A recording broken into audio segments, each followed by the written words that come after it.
आप देख रहे हैं मिड कैप मंत्रा और मार्केट्स पर एक आउटलुक लेंगे। वेवस्ट्रैटेजी.com के आशीष क्याल हमारे साथ मौजूद हैं, साथ ही Hyundai की मैनेजमेंट भी हमारे साथ आगे मौजूद रहेगी अर्निंग्स पर बातचीत करने के लिए। लेकिन फटाफट से मार्केट का एक्शन इस समय आपके सामने लेकर आते हैं, क्योंकि आज मूड माहौल तेजी का ही बना हुआ है, पर चाहे वो दिग्गज हो या मझोले स्टॉक्स ही क्यों ना हो। निफ्टी इस समय दिन के ऊपरी स्तरों के आसपास ही ट्रेड कर रहा है, 297 अंकों की तेजी के साथ दिन के ऊपरी स्तरों के आसपास ही है। बैंक निफ्टी में भी सेंसेक्स इनफैक्ट आपकी स्क्रीन पर 1015 अंकों की तेजी दिन के हाईस पर ट्रेड करते हुए।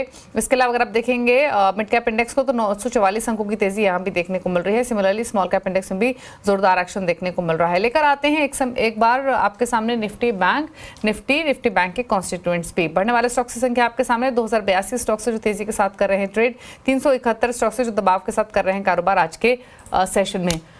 निफ्टी कॉन्स्टिट्यूएंट्स देखिए, सपोर्ट बैंक्स की तरफ से आ रहा है, आईटी की तरफ से आ रहा है, ऑटोज की तरफ से आ रहा है, क्योंकि एचडीएफसी बैंक 82 अंकों का पॉजिटिव कंट्रीब्यूशन लैंड कर रहा है, एमएनएम 30 अंकों का लगभग, इन्फोसिस भी 21 अंकों से ज्यादा का और रिलायंस भी 20 अंकों का पॉजिटिव कंट्रीब्यूशन लैंड कर रहा है। थोड़ा ड्रैगिंग साइड पर है SBI life, HDFC life, SBI और आईसीआईसीआई बैंक। हालांकि ये भी उतना कंट्रीब्यूट नहीं कर रहे हैं नेगेटिव साइड पर, 2 से 5 अंकों का नेगेटिव कंट्रीब्यूशन दिखाई दे रहा है।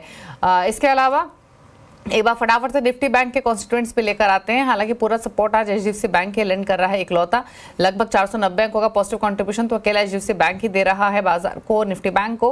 29 अंकों कंट्रीब्यूशन इंडसइंड बैंक से, कोटक बैंक की तरफ से 28 अंकों का कंट्रीब्यूशन, फेडरल बैंक 24 अंकों का पॉजिटिव कंट्रीब्यूशन लैंड करते हुए आज के कारोबार में। आशीष क्याल हमारे साथ बने हुए हैं। आशीष नमस्कार, बताइए, मूड माहौल तो पॉजिटिव है, लेकिन क्या राय रहेगी निफ्टी बैंक निफ्टी दोनों पर ही मार्केट क्लोजिंग तक? नमस्कार दीपाली। देखिए, जो ओवरऑल रुझान आज के दिन में ओपनिंग के बाद एक गैप अप ओपन हुआ और वहीं से पॉजिटिव कैंडल बनना शुरू हुई। अभी तक वो गैप भी सस्टेन कर रहा है और निफ्टी ने एक भी बेरिश कैंडल आज के दिन में नहीं बनाई है। और एक इंटरेस्टिं चीज ये है, 8 दिन से निफ्टी एक भी बार प्रीवियस हाई के ऊपर क्लोज करने में सक्षम नहीं रहा, लेकिन आज लग रहा है कि जो प्रीवियस हाई था निफ्टी का करीबन 23,570 के आसपास का, उसको ब्रेक करके उसके ऊपर क्लोज करेगा। तो ऐसे में चलते हुए ओवरऑल जो रुझान है वो बाय ऑन डिप्स पे टर्न हो जाएगा। और यहाँ पर निफ्टी पे अगर आपको कोई भी डिप मिलती है करीबन 23,700 23,680, तो वहां पर बाय करके चलना चाहिए और ऊपर में टारगेट 23,850 का देख सकते हैं। तो रुझान बाय पे रहेगा शॉर्ट टर्म के लिहाज से। और निफ्टी बैंक की अगर बात करें तो निफ्टी बैंक का बहुत ही इंपॉर्टेंट स्तर था 50,000 के आसपास, वहां पर जाकर सपोर्ट लिया, स्ट्रॉन्ग बाउंस बैक आया। आज के दिन में एक पॉजिटिव कैंडल बनी है और एक ब्रेकआउट भी आता हुआ नजर आ रहा है। तो निफ्टी बैंक भी लग रहा है कि यहाँ से एक पॉजिटिव रुझान शुरू हो सकता है। ऊपर की ओर करीबन 51,300 के लेवल्स को देखा जा सकता है निफ्टी बैंक पे, और सपोर्ट जो निफ्टी बैंक का आता है वो करीबन 50,500 पे। कोई भी डिप हो तो यहाँ पर बाय करने की राय होगी फिलहाल निफ्टी बैंक पे भी। ओके, स्टॉक स्पेसिफिक स्ट्रैटेजीज आशीष आपकी तरफ से कुछ ट्रेड्स निकाले हैं क्या? स्टॉक स्पेसिफिक में देखिए, पिरामल एंटरप्राइज है, यहाँ पर काफी अच्छा कंसोलिडेशन हुआ है पिछले कुछ एक महीने के दरमियान, एंड यहाँ पर एक ब्रेकआउट आता हुआ नजर आ रहा है। स्टॉक के वॉल्यूम्स काफी अच्छे पिकअप होते हुए नजर आ रहे हैं और साथ ही में 20 डे में 10 डे में दोनों के ऊपर ही ये प्राइस चल रहा है, तो प्राइस एक्शन पॉजिटिव है। पैटर्न का टारगेट अगर ऊपर में निकल कर आता है करीबन 1200 तक के जाने की गुंजाइश रखता है, और नीचे में स्टॉक का जो सपोर्ट है वो 1040 का है। तो पिरामल एंटरप्राइज पहला स्टॉक होगा जहां पर बाय करके चला जा सकता है। दूसरा है केन्स टेक्नोलॉजी में, यहाँ पर अगर देखें तो काफी अच्छा कंसोलिडेशन हुआ है और स्टॉक नियरली अपने 52 वीक हाई की तरफ चल रहा है। तो यहाँ पर एक ब्रेकआउट आना गुंजाइश है, 6000 के ऊपर अगर तेजी आती है तो स्टॉक करीबन 6500 6600 तक जा सकता है, जो कि टारगेट है। और नीचे में स्टॉप लॉस लगाना होगा इस स्टॉक के अंदर 5630 का।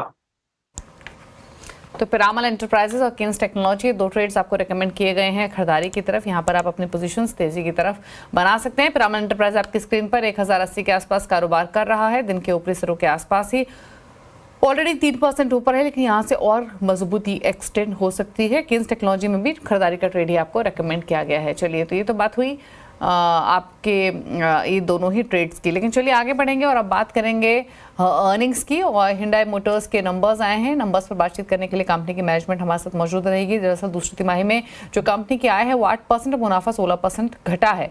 एबिटा पर भी 10% का दबाव रहा है, मार्जिन 30 बेसिस पॉइंट कम होकर आए हैं इस क्वार्टर में।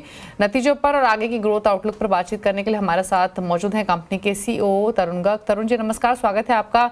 तो सबसे पहले तो इस क्वार्टर की हाईलाइट समझना चाहेंगे, क्योंकि पिछले कुछ महीनों में स्पेशली अगर हम देखें तो कुछ स्लो डाउन ट्रेंड्स देखने को मिले हैं लगातार 4 सालों की जबरदस्त बिक्री के बाद।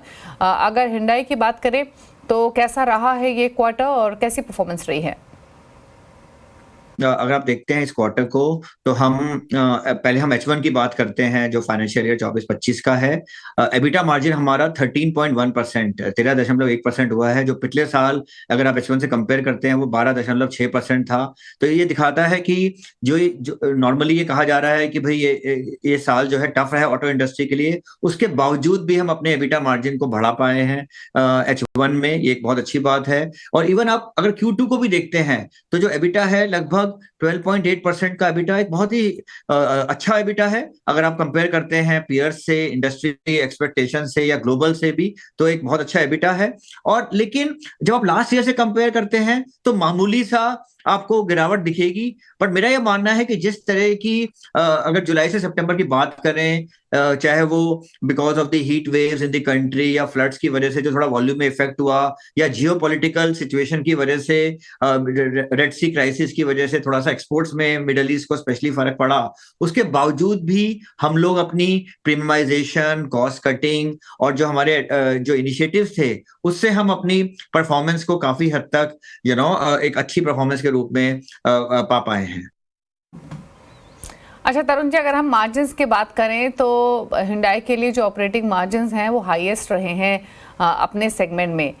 तो क्या आउटलुक मार्जिन्स पर बन रहा है? आप कॉम्पिटिटिव इंडस्ट्री क्योंकि ये हो चली है, एसयूवीज आपके लिए मेजर रेवेन्यू जनरेटर है जहां पर कंपटीशन काफ़ी इंक्रीज हुआ है हाल फिलहाल में, तो ऐसे माहौल में क्या अपने मार्जिन्स को आप मेंटेन कर पाएंगे? हर साल जब हमारा एसयूवी कंट्रीब्यूशन एक नई ऊंचाई छूता है तो हमसे पूछा जाता है कि क्या ये पीक आ गया है, लेकिन ऐसा नहीं होता। पिछले साल हम 60% पे थे एसयूवी कंट्रीब्यूशन पे, इस साल ऑलरेडी हम 68% पे पहुंच चुके हैं। इनफैक्ट सितंबर महीने में हम 70% पे पहुंच गए थे। अभी हमने एल्काजार फेसलिफ्ट लॉन्च किया है जिसका बहुत अच्छा रिस्पॉन्स मिल रहा है। एक्स्टर में डुअल सिलेंडर सीएनजी लॉन्च किया है जिससे हमारा सीएनजी का पेनिट्रेशन अक्टूबर महीने में 28% पहुंच गया है, जो कि पहले लगभग 17% होता था। आगे जाके हम क्रेटा ईवी भी लॉन्च करने वाले हैं। तो ये सब चीजें जो हैं ये एक भविष्य के प्रति हमारी स्ट्रॉन्ग स्ट्रेटेजी को दर्शाती हैं। एक्सपोर्ट्स की बात की आपने, लगभग 80 कंट्रीज में हम एक्सपोर्ट कर रहे हैं और नए नए हम जो है मौके जो है तलाशते हैं। अभी हमने साउथ अफ्रीका में एक्स्टर को लॉन्च किया है, आगे जाके हम देखेंगे कि किस तरह से हम एक्स्टर का एक्सपोर्ट बढ़ा सकते हैं। एल्काजार का फेसलिफ्ट भी अब हम आगे एक्सपोर्ट्स में देखेंगे। तो इन सब चीजों से कुछ जो लीवर्स हैं हमारे वो मिलते रहेंगे। और एक जो बहुत इंपॉर्टेंट चीज है कि जो कैपेसिटी है हमारी, अगर आप देखते हैं कि जो नया प्लांट पुणे का आ रहा है वो बिल्कुल प्लान पे है और Q3 ऑफ 25-26 में ये जो है हमें 1,70,000 की कैपेसिटी दे देगा, जो कि एक बहुत ही स्ट्रांग लीवर होगा हमारे लिए अपने वॉल्यूम, अपने मार्केट शेयर और अपने मार्जिन को एक्सपैंड करने के लिए।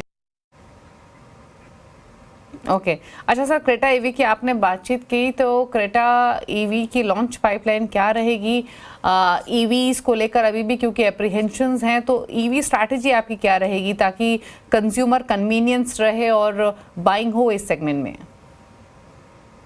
क्रेटा ईवी को हम एक 360 डिग्री अप्रोच से देख रहे हैं। बैटरी पैक्स का लोकलाइजेशन जैसे हम बात कर रहे हैं तो वो ऑलरेडी हो रहा है, क्रेटा ईवी तक पूरा हो जाएगा। आगे जाके हम लॉन्च के बाद एक्साइड के साथ हम एलएफपी सेल मैन्युफैक्चरिंग जो है उसकी घोषणा कर चुके हैं।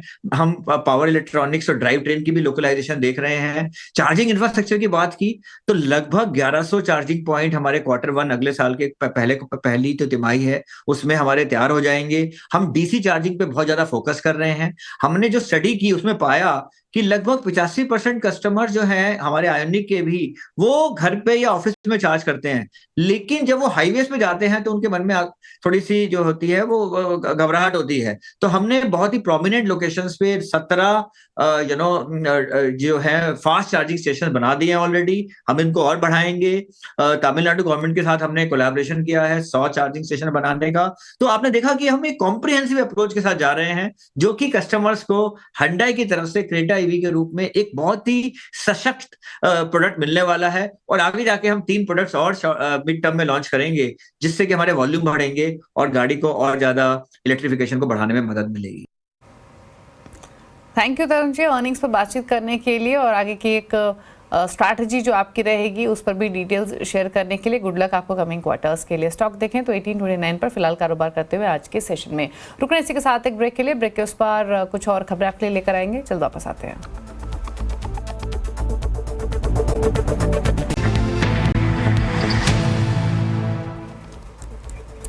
आप देख रहे हैं मिड कैप मंत्रा और फटाफट से मार्केट पे नजर डालें तो अपनी तेजी को होल्ड करते हुए आज के सेशन में, लेकिन कुछ स्टॉक्स आपके सामने लेकर आते हैं मिड कैप्स में, क्योंकि काफी अच्छी बाइंग देखने को मिल रही है। तो कुछ सेलेक्ट स्टॉक जहां पे एक अच्छा मोमेंटम आज के कारोबार में देखने को मिला है वो एक एक करके आपकी स्क्रीन पर लेकर आते हैं।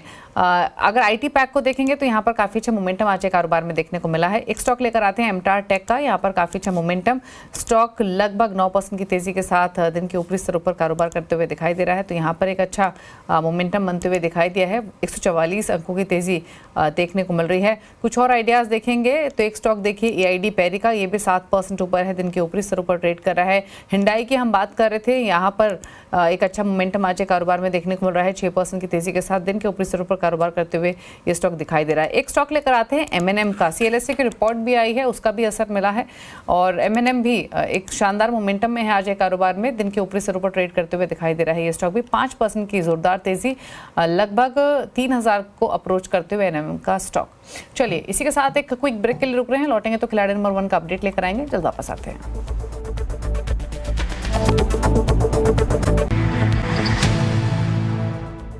आप देख रहे हैं मिड कैप मंत्रा, फटाफट से लेकर आते हैं आपके सामने खिलाड़ी नंबर 1 का अपडेट। इस हफ्ते मुकाबला चल रहा है नर्मल बंक के स्वाति होटकर, एंजल वन के ओशो कृष्णन और एमके ग्लोबल के कपिल शाह के बीच में। दिखाते हैं आपको रिटर्न की स्थिति फिलहाल क्या बनी हुई है। मुनाफे के मीटर में स्वाति होटकर लीड कर रही हैं 1.85% के रिटर्न के साथ, ओशो कृष्णन दूसरे पायदान पर हैं 0.83%, कपिल शाह का पोर्टफोलियो नेगेटिव 1.09% के रिटर्न लैंड कर रहा है।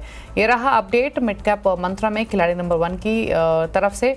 इसी के साथ एक ब्रेक के लिए रुक रहे हैं और ब्रेक के उस पर आप लेकर आएंगे न्यूयॉर्क कंपनी में आज हम बातचीत करेंगे अतुल ऑटो के प्रेसिडेंट फाइनेंस जितेंद्र अधिया से एक ब्रेक के बाद। नमस्कार।